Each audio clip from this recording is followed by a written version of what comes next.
센터장님 보셨을 때 결국 돈을 못 버시는 분들은 왜 못 버나요? 자기를 모르니까. 주식을 투자하려면 자기를 알아야 돼요. 내가 혈사가 내가 트레이더를 할 건지 투자를 할 건지 내가 어느 정도 주식에서 버틸 수 있는 투자의 심리적 금액이 얼마인지.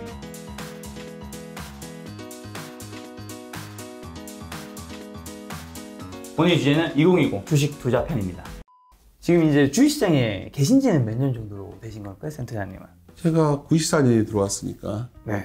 지금 이제 2021년이니까 26년, 27년 차. 모르겠네요. 지금 29에 들어와서 네. 지금 55이니까 27년 차. 그게 뭐가 중요하죠? 27년 차 된다고 더 많이 하는 건 없어요. 그러니까 아니, 주식이 짧게 있어도 아니 축구 선수가 뭐 10대 축구 선수가 잘하는 사람이 있는 거지. 그거는 전혀 상관이 없는 거예요. 이 뒤에 질문은 요거랑 좀 관련이 있어서 예. 27년 차에 이제 센터장님이 보셨을 때 주식 투자로 좀 돈을 버는 사람들도 많이 보셨을 거죠, 예. 당연히. 많죠. 그런 사람들 좀 어떤 뭐 특징이랑 공통점 이런 궁금해하셨을 텐데 분명히. 그렇죠. 나에게 안 가진 게 있으니까 그 사람들은 돈을 벌어서 네. 훨씬 자유롭게 살고 있고 네. 저는 아직까지 월급쟁이를 하고 있는 상황이죠. 근데 이제 하나 배운 거 있어요. 저도 조그맣게 그래도 뭐 주식은 외에도 뭐 투자라는 건 다 동일하다. 근데 두 가지 중에 하나인 것 같아요. 굉장히 매매를 잘해서 돈을 버는 사람이 하나 있고 하나는 좋은 기업을 발굴해서 정말 끈덕지게 버텨서 돈 버는 사람 딱 두 가지밖에 없는 것 같아요. 매매를 잘하는 사람들은 뻔한 걸 갖고서도 굉장히 과감한 베팅이 가능한 거죠. 좋은 기회가 왔을 때는 정말 우리 포카 칠 때 느끼잖아요. 아, 그렇죠. 어떤 승부처에서 이상하게 잘하는 애를 잘하지 않습니까? 뭐 많이 쳐보셨을 것 같은데. 근데 이제 그런 크게 두 부류가 있는데 제가 드리고 싶은 말씀은 첫 번째 부류는 타고난 부분이 있다는 거예요. 트레이더들을 성공하는 사람들은 타고난 부분이 있기 때문에 네. 스스로가 타고난 부분은 뭐냐면 배짱? 배짱. 세네 배 질러도 나는 뭐 파산했다고도 일어나고 뭐 이런 사람들 있잖아요. 그 사람도 돈을 크게 벌더라고요. 주위 보니까. 근데 그런 사람만 있는 게 아니에요. 나이가 들면서 시간을 나의 편으로 만드는 사람들이 있는데 그게 제가 오늘 반복적으로 지속 강조했던 좋은 기업과 좋은 주식은 좋은 기업과 좋은 주가의 교집합이라는 철학이에요. 그런 투자를 오랫동안 해온 사람들은 꼭 주식 외에 다른 투자들도 잘합니다. 어떻게 보면 말씀 들어보니까 어떻게 보면 우리 개인 투자자분은 이런 트레이더 쪽보다 이 뒷단에 있는 투자를 트레이더가 되고 싶은데 그렇잖아요. 제가 락을 굉장히 좋아하거든요. 네. 그날에서 제가 락 그 샤우팅을 타고나지 않았다면 락커가 못 되잖아요. 한계가 있겠죠. 그렇죠. 아무리 연습한다고 되는 게 아니라는 거죠. 그럼 나는 그냥 음악을 즐기는 사람이 되는 게 나은 거죠. 그러니까 저는 스스로를 제가 계속 반복되는 게 내가 짊어질 수 있는 어떤 위험의 크기를 가늠하는 습관을 가져야 되고 또 내가 너무 특별하다는 생각들도 안 갖는 게 좋습니다. 난 평범하구나. 평범한 속에서 내가 할 수 있는 것만 최선을 다하자. 그럼 나에게도 기회가 온다. 이게 낫지 않나 봅니다. 말씀을 들어보니까 저는 트레이더로서의 역량이 없기 때문에. 그렇습니까? 네. 트레이더 역량을 가져서 굉장히 극소수입니다. 극소수인 것 같습니다. 예. 그거는 절대로 제 주위에 정말 뛰어난 트레이더를 좀 많이 아는데 아는 정보가 더 많아서도 아니에요. 그러니까 제일 경계해야 될 사람들이 이런 사람들이죠. 그냥 재료 매매하는 사람들.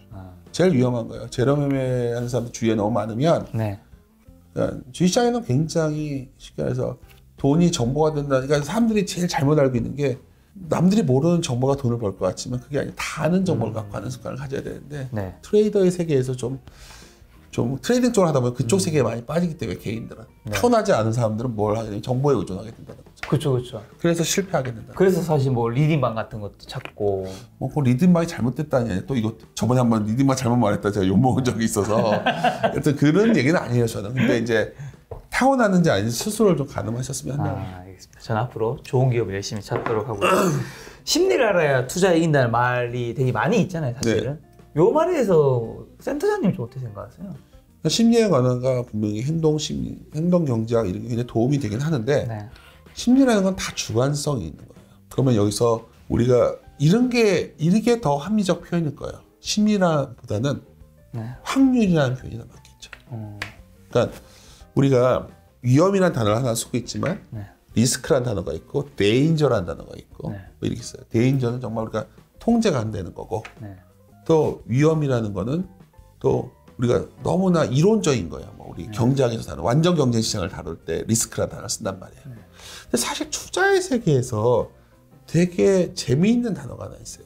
불확실성이라는 단어예요. 그쵸. 많이 나오죠. 이게 불확실성이 뭐냐면 옛날에 나이트라는 경제학자가 이윤의 원천이 불확실성이라고 했던 거예요. 왜냐하면 미래가 불확실하기 때문에 거기서 불확실하고 서로 엉뚱한 선택들을 서로 하니까 거기서 마진이 생긴다고 본 거거든요. 취지도 비슷해요. 왜 이 말씀을 드리냐면 우리가 투자를 할 때 그래도 우리한테 기회가 왜 오냐면 아까 이거 뭐와 연결되는 거냐면 왜 좋은 기업이 갑자기 좋은 주가가 왜 오냐가 궁금하잖아요. 그렇죠. 시장이 완벽하게 리스크를 이해 못하기 때문에 어떤 상황이 생기면 그걸 다양하게 해석해서 막 그 정보에 대해서 어떤 그런 그 심리를 다 각자 해석하는 거 주관적으로. 네. 그러니까 심리나 정보나 다 주관적인 게 배치되는 건데 네. 그 순간에서 잘 가늠해야 되는 게 나와요. 뭘로 가늠할 거냐가 중요한 거예요. 주식시장이 굉장히 유리한 게 하나 있어요. 주식시장이라는 거는 네. 우리가 숫자라는 걸 많이 공식적으로 우리한테 알려줘요. 의무적으로. 그렇죠. 뭐 다트를 가면 다 나오고. 그래서 우리가 가장 좋은 방법은 그랬을 때 불확실한 느낌을 받았을 때 그때 숫자로 나와 있는 좋은 기업들을 골라내는 거. 그리고 그때가 심리가 어떨 때냐. 공교롭게도 그럴 때가 심리가 굉장히 극단에 가 있을 때가 많아요. 그럼 어떤 사람들은 내가 심리를 반대로 가. 역발상 투자를 해야지 뭐 돈을 벌 거야. 뭐 이런 말을 하죠. 근데 사실은 네일 드레먼이라고 역발상 투자라는 책을 쓴 우리의 대표적인 어떤 역발상 투자자의 대표적인 펀드 매니저였는데 그 사람이 했던 말 중에 모두가 같은 결론을 낼 때 그 결론은 거의 항상 틀린 거라고 했어요. 근데 이게 되게 멋진 말 같지만 모든 사람이 같은 심리를 가질 때를 얘기했던 거잖아요. 근데 사실 그게 바로 뭔가 불확실해졌기 때문이에요. 이게 제가 만들어낸 게 아니라 그 위에 많은 헤지펀드나 이런 거에서 썼던 방법들 중에 하나예요. 그러니까 그럴 때가 기회라는 거야. 계속 반복된 말씀드린 게 우리가 기회라는 게 매일매일 아침에 나오면 기회가 나온다면 그건 제로 매매하는 사람들 하는 얘기죠. 무슨 뉴스가 나오면 뜰 거예요. 그거는 사기예요. 뜰 수도 있고 안 뜰 수도 있는 거니까. 그렇죠. 수급으로 올릴 수 있고 내릴 수도 있는 거죠. 네. 그건 트레이더 영역이라는 거죠. 그렇지만 우리 같은 리서치 베이스를 하는 사람들은 이러한 가치가 있는데 이러한 이벤트들도 갑자기 불확실해져가지고 엉뚱한 게 나오는 거예요. 네. 그러니까 저는 되게 반성하는 게 제가 실수했던 것 중에 하나가 똑같은 실수를 이번에 했었어요. LG화학 같은 거가 되게 아쉬워요. 어떤 실수하셨나요? 저번에 분할 발표했을 때 LG화학에 너무 분노했어요. 너무 좋아하던 기업이기 때문에. 주주를 무시한 정책이다. 근데 공부해서 분할해봤자 별로 가치 변화 없었거든요. 그러니까. 그때가 찬스였던 거예요. 더 올랐죠. 그때가 그런 불확실할 때였다는 거죠. 그렇죠. 좋은 주식이, 좋은 기업이, 좋은 주가에 왔을 때가 그럴 때라는 거죠. 그러니까 그런 식으로 심리를 활용하시는 게 좋은 거지. 나는 심리에 반대로 남들이 부정적일 때 사고 그게 참 맞는 말인데 액션하기는 참 쉽지 않다는 거죠. 그렇죠. 실제 액션은 뭘 갖고 있는 이벤트에 대해서 가치화를 비교했을 때 그럴 때 오히려 심리는 그런 국면이 있지 않겠는가 보는 거죠. 그 이제 아까 전에 주식 투자로 돈을 버는 방법에 대해서 뭐 좋은 기업을 사서 버텨서 버는 방법과 그 다음에 트레이더로서 그런 것들을 얘기해 주셨잖아요. 근데 어쨌든 주식시장에 많은 고객들이 돈을 넣을 때는 돈을 벌려고 들어오는 걸 거잖아요. 센터에 보셨을 때 결국 돈을 못 버시는 분들은 왜 못 버나요? 자기를 모르니까요. 주식을 투자를 하려면 자기를 알아야 되나요? 내가 트레이더를 할 건지 투자를 할 건지 내가 어느 정도 주식에서 버틸 수 있는 투자의 심리적 금액이 얼마인지 그렇죠. 그런 건 어느 정도 좀 파악이 돼야지 가능하지 않을까요? 그런 기준이 없으니까 돈을 벌면 돈을 더 넣고 싶어지고 돈을 벌면은 처음엔 겁을 나서 시작을 하다가도 돈을 벌면 굉장히 과감해지고 돈을 잃으면 또 무리해서 뭐 좀 물타기를 한다거나 좀 버티려고 하고 어떤 끌려다니는 형태가 될 확률이 높은 거죠. 그러니까 주식이라는 건 미래를 갖다가 사실 많은 사람들이 미래를 알고 싶어 하잖아요. 그렇죠. 근데 주식자의 더 중요한 건 미래를 아는 것은 굉장히 어려워요. 어렵죠. 그거를 하려고 하니까 굉장히 힘든 거예요. 근데 아까도 우리가 좋은 기업이 뭐냐 했을 때 제가 뭐라고 그랬냐면 그냥 원래 돈 잘 버는 회사가 좋은 기업입니다 했잖아요. 현재를 이해하는 건 그렇게 어렵진 않아요. 그렇죠. 그러니까 현재까지 나온 여러 가지 사실을 잘 정리해두는 습관을 가져야 돼요. 그러니까 내가 이 기업은 궁합이 좀 맞아요. 뭐 한 번 매매하고 말 게 아니라 계속해서 또 이 기업은 어떻고 반복하다 보면 어느 날 많이 알게 돼요. 그런 기업들이 개수가 늘어나게 되면 훨씬 다양한 선택폭이 늘어나겠죠. 투자자의 경험이 쌓여가는 사람이 있고 매일매일 새로운 사람이 있는 거예요. 그러니까 시간을 나의 편으로 만든다는 거는 네. 매일 앉아가지고 내가 투자해도 그 종목이 오르길 기다리는 방법도 있겠지만 네. 사실 더 정확한 표현은 시간이 지나는 동안 뭐 매매를 많이 해서 시간이 있는 게 아니라 그 시간 동안 좀 더 이해도를 높이고 관련된 걸 해서 좀 더 내가 나에게 맞고 좋은 기업을 찾아내는 걸 하다 보면 궁합이 많은 흔히 말하는 주식시장의 속어 중에 우리나라에서 궁합이 맞는 주식이 있다 그러는데 그래서 나오는 거예요. 이 정도 되면 사고 저 정도 되면 판다 그러는데 우리 옛날에 그 되게 오래된 브로커 같은 분들이 하던 말인데 정말 이해 못했었거든요. 네. 저런 사람 저런 말 하나 저렇게 비과학적이고 근데 뭐 나중에 이건 실화예요. 제가 이제 재수가 좋아서 어떤 들어갔는데 그 오래된 분이 계셔가지고 한지처럼 물러나 계셔가지고 옆에 앉아서 뭐 제가 잡니라고 그랬었어요. 네. 뭐 근데 그분이 이름말까지 하니까 되게 웃긴데 네. 제가 처음에 지점에 배치돼가지고 있을 때인데 분이 어느 날 저한테 제가 막 이런 거 있어. 그때는 이제 지점에서 기관 수도를 직접 달 때가 있었어요. 네. 그래서 이제 뭐 앵도스웨즈이라고 교보문고 교보 빌딩에 있었는데 그것도 왔다 오면 이제 왔다 갔다 하고 이제 막 열심히 해야지 난 잘 보는데 저렇게 고문이라고 계신데 뭐 저런 분이 계시지 했었는데 어느 날 나한테 근데 실비집이라고 낙지집 이런 말 해도 되나? 뭐 근데 갑자기 내가 너 참 성실한 거 같아 주식을 가르쳐 줄게 이러더니 예. 갑자기 주식이 올라갔다가 빠지지 않고 옆으로 가는 주식이 다시 올라가 있더라고요. 그래서 에이씨 제가 속으로 저런 걸 가르쳐주고 앉았나 그랬는데 정말 맞는 말이고요. 올라가서 잘 안 빠지는 게 좋은 주식이다. 놀랍게도 제가 그 뒤에 많은 리서치 생활하면서 또 저 프람 메이저도 하고 여러 경험 속에서 아까 말 그루들의 책들도 많이 보고 이랬던 경험 중에 제가 이렇게 강조했던 오늘 계속 뭘 강조했냐면 좋은 업종을 좋아지는 업종의 주식을 해야 된다를 그때 나보고 뭐라고 그랬냐면 항상 세상은 바뀌는데 그때마다 돈 잘 버는 곳이 나와 거기서 해야 돼. 그래서 내가 속으로 참 뭐 저런 말을 해주나 했는데 제가 오래지 않아서 작년에 어느 시점에 생각이 되게 나더라고요. 그분이 그때 내가 그리고 어린 20대에 나한테 나름대로 자기가 그 굉장히 오랜 경험을 증권사를 퇴직하셨다가 누가 아프셔가지고 다시 나와서 이제 뭐 상담사 비슷하게 계신 분이었는데 나름대로 그걸 전해주신 거였구나 생각이 들어서 홍업이 혼자 생각을 하게 됐던 때가 있어요. 갑자기 오늘 말하다가 생각이 난 건데 본질적으로 말씀드리고 싶은 건 뭐냐면 우리가 이제 코어 본질은 안 변한다는 걸 전 요즘 많이 느끼거든요. 지금 우리가 지금 시작할 때 무슨 말로 시작을 했냐면 이제 세상이 바뀌었고 지금까지 안 가본 길을 갖고 있다 하지만 제시 리버모어라는 사람도 있고 여러 주시장에 있었던 수많은 락스타부터 그런 락스타 같던 삶을 사는 사람부터 여러 사람이 있는데 그쵸. 공통적이었던 너무 뻔한 말이 우리에게 어쩌면 투자자들에게 지금은 또 필요한 거 아닌가.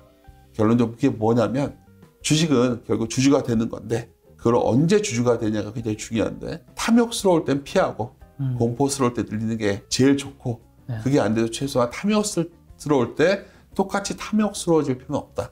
저는 그렇게 생각합니다. 알겠습니다. 그 탐욕 관련 얘기가 나와서 한 가지 질문 더 드리면 우리나라 주식 투자 문화가 예전과 지금이 조금 뭐 달라졌다 이런 얘기가 많이 있는데 센터님 보셨을 때는 좀 2020년 이전에 좀 어떠셨고 2020년 이후로는 좀 어떻게 바뀌셨고 그걸 통해서 센터님은 그걸 어떻게 바라보시는지. 제일 달라진 건 딱 하나예요. 개인이 직접 투자를 정말 크게 했는데 만약 제가 뭔가 이 상황을 잘못 파고 있다면 제가 올해 상황을 볼 때 잘못 본 것 중에 가장 대표적인 게 개인 투자자들을 행보를 다소 경시한 거 아니냐는 반성을 했다고 말씀을 드렸는데 우리 증시가 정말로 그러니까 뭐 주주운동 얘기도 드렸었잖아요. 뭐 제가 셀트리온 얘기하면서 어떤 정말 주주들이 뭉쳐서 기업에 영향을 행사하는 그런 시대로 가는 것이냐? 정말 그런 생각을 요즘 들어 들어요. 만약 그러면 우리 증시가 정말 4, 5점 갈 것 같아요. 예. 4, 5점 갈 것 같아요. 왜냐하면 얘들 배당 안 해? 가만히 있을 거야. 그리고 뭐 지분도 낮은데 함부로 행동하면 너 물러나. 청와대 신문 골리고. 뭐 신문 골리고 좀 그런 가능성? 네. 만약 2020년과 20년에 제가 얻은 교훈, 시장에서 받은 교훈이라면 그렇게 된다면 정말 우리 증시가 진짜 새로운 단계에 진입하는 또 더욱 다행스러운 거는 우리나라가 그렇게 할 만한 아주 좋은 기업들이 좀 있다는 거죠. 다는 아니지만 그런 기업들에 어마어마하게 올라갈 수 있겠죠. 그렇다면 제가 탐욕이라는 단어가 부끄럽게 오히려 개인들이 선택했던 그런 우리나라 대표 기업들의 상승이 4, 5년 뒤에도 어마어마하게까지 올라간다면 시장이 뭐 4, 5천 못 갈 건 뭐 있겠습니까? 근데 저는 그 가능성을 무시하는 게 아니라 그렇게 될까? 아직은 반신반의하면서 그래도 그 기대를 하면서 지켜보고 있는 중입니다. 어떻게 보면 주식을 사고 파는 개인 투자자에서 그걸 넘어서서 주주가 되는 개인 투자자가 된다면 코스피 4,500의 세상이 언젠가는 열릴 수도 있다. 그렇죠. 제가 과장하면 한 50번은 본 영화가 있는데 50번이요? 월스트리트라는 영화 보신 적 있죠? 봤죠. 마이클 더글스라는 고든 게코가 나오잖아요. 네. 고든 게코의 장면, 그리디스 굿이라는 단어로 많이 알려져 있지만 네. 고든 게코가 했던 말 중에서 정말 유명했던 말이 뭐냐면 결국은 그 주총에서 막 연설하는 장면이 있어요. 네. 혹시 봤으면 기억나시나요? 기억이 잘 안 나요. 사실 그 장면. 선동하는 거죠, 주주들한테. 저기 임원들이 너희들 돈 다 뺏어가도 보너스 받고 있고 쟤들 몰아내고 내가 회사 다시 이렇게 해줄게. 주주들 설득하는 장면이 나오는데 저는 그게 미국 주식시장의 힘이라고 보거든요. 고든 게코가 물론 거기서 되게 안 좋은 사람은 나오지만 그 모에스키라는 사람을 갖다가 상상하면서 쓴 거거든요. 그 문제됐던 사람인데 그런데 결국 제가 보기에는 우리 시장이 하나 남은 고비가 그거 같아요. 주주 가치에 대해서. 주주 가치. 그러니까 지배구조의 재편에 관한 건데 그게 어떤 식으로 될 건지가 굉장히 궁금해요. 그랬을 때 우리나라에만 있는 단어가 있잖아요. 재벌이라는 단어가 들었죠. 우리나라에는 고유명사가 돼 있잖아요. 네. 일본에는 그게 원래 게레이츠라는 계열이란 말이 있고 원래 일본은 재벌이 2차 세계대전 해체됐었고 뭐 재벌의 폐해 이런 얘기를 드는 게 아니라 단 하나 소수의 지분을 갖고 권한을 행사하는 거가 제한되고 그리고 또 정부도 지나치게 기업들에 관여하지 않고 왜 기업이 알아서 배당 주고 뭐 이러는 거지 뭐 왜 자꾸 기업의 다른 비용을 전가하는지 모르겠어요 저는. 법인세 걷었으면 됐지 뭘 그러는 건지. 근데 그 대신 주주에 대한 가치, 주주자본주의의 어떤 철학에 맞게끔 좀 그 제도가 보완된다면 그리고 정말 우리 이제 정말 주주들이 생기고 있잖아요. 그러면 LG화학 주주 모임 그리고 뭐 여기 현대차 주주 모임 가셔가지고 저 김 작가인데 고든 게코처럼 뭐 한마디 해주시고 뭐 현대차 가셔가지고 너네 그 삼성동에다가 그렇게 하지 말고 딱 이름 팔어 팔아서 배당 줘 뭐 이런 말하면 난리 나겠는데 이거 예를 들면 왜 못하냐는 거죠.